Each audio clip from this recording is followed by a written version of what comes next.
कल राखी छे भैया के बता दियो ना, कल राखी छे भैया के बता दियो ना। सुमित सतीश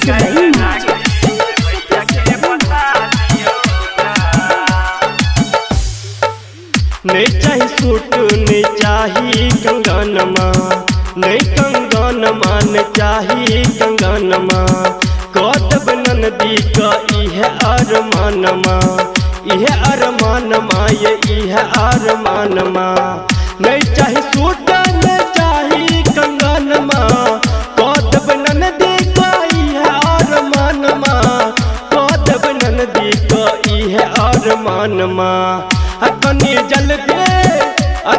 जल्दी भैया के मैसेज कर दियो ना, कल राखी छे भैया के बता दियो ना, कल राखी छे भैया के बता दियो ना। सुमित सतीश झंझारपुर से मिथिला रिकॉर्डिंग स्टूडियो की शानदार प्रस्तुति। सखी राखी लगेले बाजारिए, गेले बाजारिए, गेले बाजारिए। सब भैया एले तत्कालिए, एले तत्कालिए, एले तत्कालिए।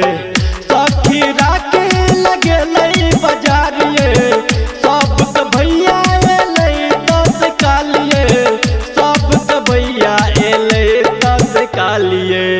अरे कर राम बाबू मनोज मधुबनिया के समझाए दियो ना, कल राखी छे भैया के बता दियो ना, कल राखी छे भैया के बता दियो ना। बुझलिए ना।